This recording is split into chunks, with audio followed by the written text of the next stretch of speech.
Lo tenemos en línea al diputado Agustín Domingo. Agustín, buenas tardes. Pablo te habla de Radio 90. ¿Cómo te va? ¿Qué tal, Pablo? ¿Cómo estás? Un gusto saludarte. Bien. Queríamos charlar con vos precisamente por este proyecto que presentaste, este proyecto de ley. En principio, ¿hay lugar, hay posibilidad de que realmente se reforme la Carta Orgánica del Banco Central? Sí, claro que sí. Bueno, se ha reformado varias veces. Se reformó en el 2002 cuando salimos de la convertibilidad, porque ahí teníamos un régimen totalmente rígido por la convertibilidad misma, que no permitía emitir bajo ninguna circunstancia moneda. Luego La Baña, entonces ministro, modificó la Carta Orgánica dándole esa flexibilidad necesaria para ir a un régimen de tipo de cambio más libre. Y en el 2012 se la volvió a modificar, pero ya para quitarle la independencia y para permitir que prácticamente no existan límites para financiar al Tesoro. Y nosotros precisamente lo que estamos proponiendo es volver a esa Carta Orgánica del 2002, y no solamente volver a esos límites que había, que eran mucho más racionales y que le daban más independencia al banco, sino que también haya un mayor control del Congreso y que del directorio, que hoy por hoy está compuesto por un presidente y 8 directores, todos elegidos por el Poder Ejecutivo de turno, que el directorio esté compuesto por directores que son elegidos por las principales fuerzas políticas, de forma tal que exista un control interno también dentro del mismo organismo, que la verdad que siempre se ha dicho tiene que ser independiente, tiene que tener como principal objetivo preservar el valor de la moneda y no otros objetivos, pero esto nunca se cumple y nosotros entendemos que, primero, que los límites que tenía en ese periodo del 2002 al 2012 eran límites flexibles que le permitían asistir en base a un programa monetario y a una planificación y a una comunicación con el Congreso, que de ninguna manera significaban un corset que coartaban el crecimiento económico, y después que tiene que existir este consenso, ¿no? Me parece que lo importante es que esto se consensúe entre las principales fuerzas políticas, porque la política monetaria tiene que trascender a los distintos gobiernos y a los distintos signos políticos. Si no, pasa lo que pasó siempre: el que llega viene con su receta y hace y deshace con el Banco Central de acuerdo a los objetivos muchas veces más electoralistas que pensando en el mediano y el largo plazo. Y si queremos solucionar el problema de la inflación, tenemos que necesariamente pensar en ese mediano y largo plazo. Como economista te pregunto por ahí para ser un poco más claro con el tema de la audiencia, ¿qué significa o cuál es la función del Banco Central por el cual lo estaríamos culpando, digamos, de que tenemos la tremenda inflación que tenemos en el país? Bueno, el Banco Central es el que emite la moneda, el peso argentino en nuestro caso. Tiene que emitir, siempre incrementar un poco porque la economía crece la actividad económica, crece la población, la cantidad de bienes y servicios que circulan, entonces hay una necesidad de emitir para cubrir esa mayor actividad. Ahora, cuando emite, no solo para eso, sino que emite en exceso para financiar al gobierno nacional, el gobierno nacional gasta más de lo que recauda por impuestos y la diferencia, como ya nadie le presta, se da vuelta y se la pide al Banco Central. Entonces el Banco Central emite mucho más de lo que justifica ese crecimiento de los bienes y servicios que están dando vuelta. Entonces, como pasa con cualquier otro bien de la economía, cuando hay mucho, el precio baja, se devalúa en este caso, se devalúa respecto al resto de los bienes. Digo, para poner un ejemplo, si de repente estuviéramos inundados de manzanas, ¿cuál sería el precio de la manzana? Sería una basura, porque uno la podría agarrar en cualquier lado, ¿no? Claro. Con el peso es lo mismo, se emite mucho para, en este caso, para cumplir este objetivo que tiene el gobierno nacional de poder cerrar sus cuentas, y lo que termina pasando es que el peso vale cada vez menos y cada vez se pueden comprar menos cosas. Esto quiere decir que el déficit es una cuestión, más allá que económica, es una cuestión política también, ¿no? Porque las políticas de este gobierno hacen emitir para cubrir los gastos tremendos que tiene obviamente el Estado y que no los cubre con lo que recauda.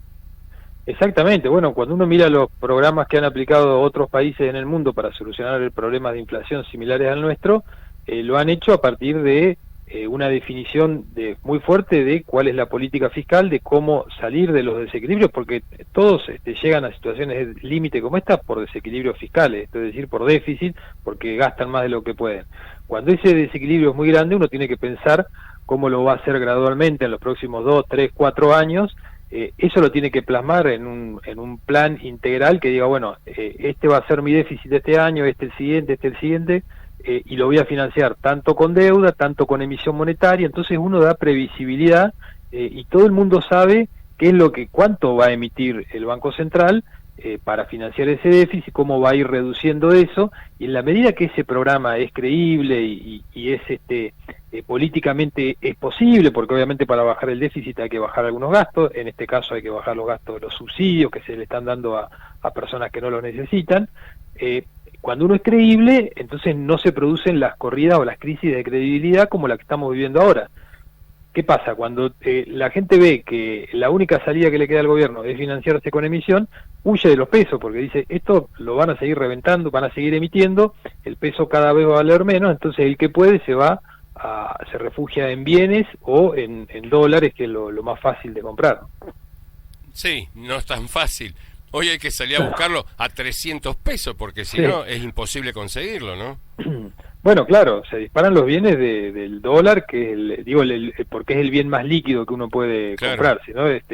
A nadie le sobra plata para comprarse un terreno, una casa, pero bueno, se habla también de que la gente corre a comprar licuadoras, bienes muebles que uno por ahí estaba pensando en comprarlo, no de manera urgente, pero dice, bueno, prefiero comprarlo ahora porque dentro de 2 meses me va a salir el doble y mi sueldo va a seguir siendo el mismo, o la paritaria capaz que llega dentro de 3 meses.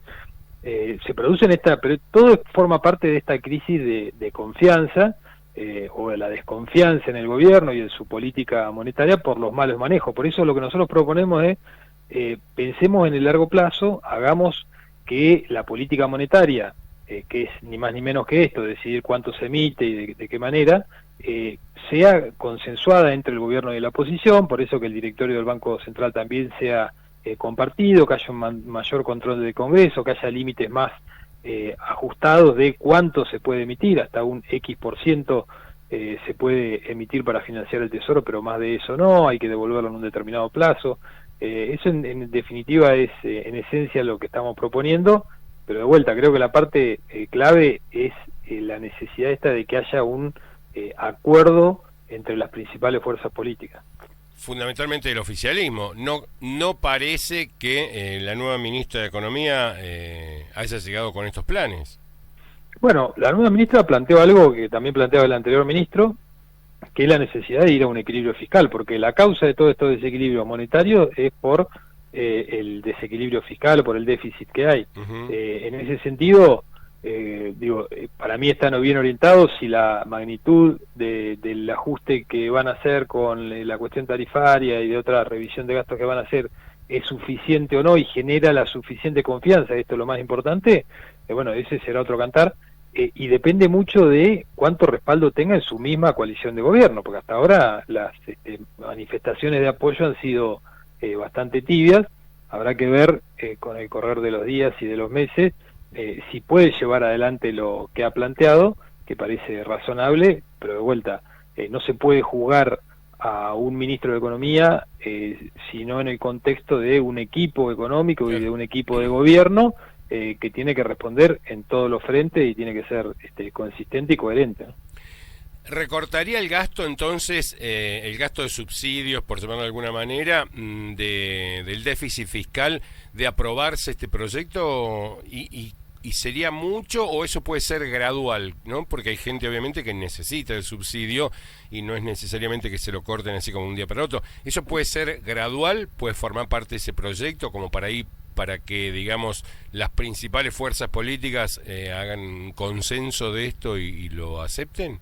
No, claro, esto es precisamente admite ese gradualismo. Lo que uno tiene que hacer es decir cuál es su plan en ese gradualismo para los próximos 3 o 4 años y cómo lo va a ir bajando gradualmente y cómo va a cubrir, mientras tanto persista ese déficit, cómo va a cubrir, qué parte la va a cubrir con deuda, qué parte la va a cubrir con emisión, porque si no tenemos plan y seguimos acelerando a fondo y al gasto excesivo que tenemos le sumamos el salario universal y le sumamos más subsidios, y bueno, ahí eso genera pánico, digamos. Esto me hace acordar al video ese que pasaron, que decía, si nos matamos, nos matamos.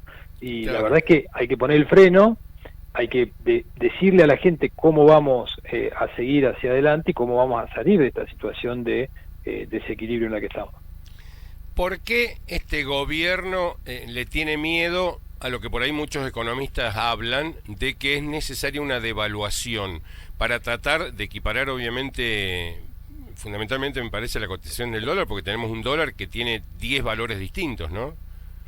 Sí, la verdad que la devaluación no es la solución mágica. Siempre vamos con esto de que, obviamente, cuando uno ve que el dólar blue, la cotización es muy diferente de la del dólar oficial, lo primero que piensa, bueno, tenemos que ir a una devaluación para igualar los tipos de cambio, pero la verdad que esa diferencia es el síntoma de la crisis de desconfianza que hay y de que la gente sale corriendo a demandar dólares que escasean. Pero en realidad lo que hay que planificar es cómo corregimos la raíz del problema, la causa del problema, que es el déficit. El déficit. En la medida que uno planifique eso, lo planifique adecuadamente, empieza a generar confianza, que nos cuesta mucho, porque la verdad que hemos tropezado tantas veces que ya nadie nos cree, pero ese es el camino correcto, el camino virtuoso, el que genera confianza y el que hace que no haya crisis de credibilidad que disparen el valor del dólar. Luego, si uno tiene un plan económico consistente que muestra cómo va a corregir estos desequilibrios, cómo va a volver al equilibrio fiscal, las variables se acomodan solas, no de vuelta, pero siempre tenemos la tendencia a creer de que hay una solución mágica, o una persona, un ministro, un presidente, o una devaluación, o una convertibilidad, y la verdad es que la única solución, o por lo menos la experiencia que uno ve en el mundo, es lograr un plan consensuado con la oposición que trascienda a los gobiernos,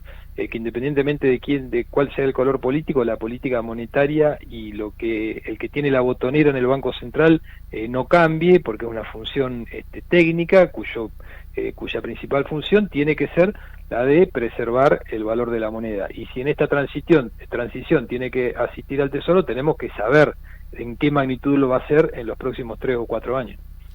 Eso por ahí se ve en los países como más desarrollados, de primer mundo, donde cambian los presidentes, pero la política económica sigue siendo, con algún que otro ajuste pequeño, siguen siendo más o menos la misma y no llegan a las debacle que tenemos nosotros, ¿no? Que pasamos de la derecha a la izquierda.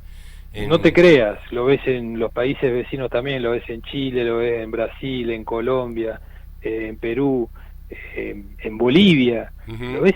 Todos nuestros vecinos solucionaron los problemas de inflación alta o inflación moderada que tenían aplicando políticas de este tipo. Nosotros somos una excepción, somos la oveja negra no del mundo, de Sudamérica. Claro. Por eso, planifican a largo plazo, una economía a largo plazo que le dé tranquilidad a la gente, porque fundamentalmente esta economía es lo peor que le puede pasar al trabajador, ¿no? Incluso países en los que han ganado presidentes que son de izquierda, como en Chile recientemente, con estos temas no se meten. O sea, hacen política económica en otras áreas, no con el Banco Central, con la moneda, como se la denomina en Chile. Ese es el clic que tenemos que hacer nosotros. Nuestro proyecto va en ese sentido, es un llamado de atención. Bueno, muchachos,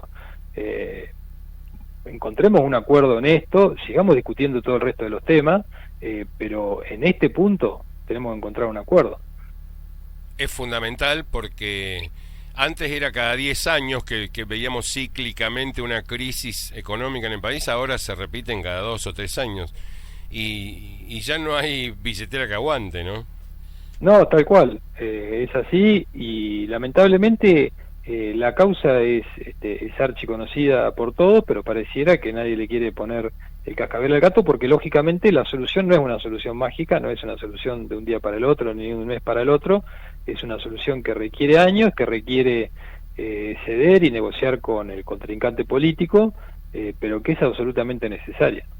¿Este proyecto lo charló con alguno de los partidos mayoritarios, diputado, o simplemente lo presentó y ahora vendría la charla? Lo he charlado con un ex ministro de Economía con el que compartimos reuniones en la Comisión Federal de Impuestos cuando yo era ministro en la provincia de Mendoza, que presentó un proyecto similar. El de él es un poco más estricto porque prohíbe directamente la emisión monetaria, pero sí, sé que hay otros diputados que están interesados en avanzar en reformas similares, por lo que han expresado también en las sesiones. Veremos cómo se da la discusión y si hacemos una masa crítica como para pedir que se comiencen a tratar todos los proyectos que hayan el mismo sentido en comisiones y puedan llegar al recinto. Ojalá sea así, así tenemos un poco de tranquilidad con los precios y todo esto que está pasando en una realidad muy, muy dura, ¿no? O por lo menos comencemos a desandar un camino de ir hacia ese objetivo, ¿no? Que de vuelta no es algo fácil que se logre de un día para el otro, pero ojalá podamos comenzar esa discusión. Sí, creo que sería como que tengan un poco los pantalones largos puestos nuestros dirigentes, consensúen esto que estás proponiendo o lo que están proponiendo otros diputados, tengamos un banco central pluralista donde todos nos cuiden, obviamente oficialismo y oposición, y tengamos un bienestar para todos los argentinos. Ojalá que así sea. Muchísimas gracias por su tiempo.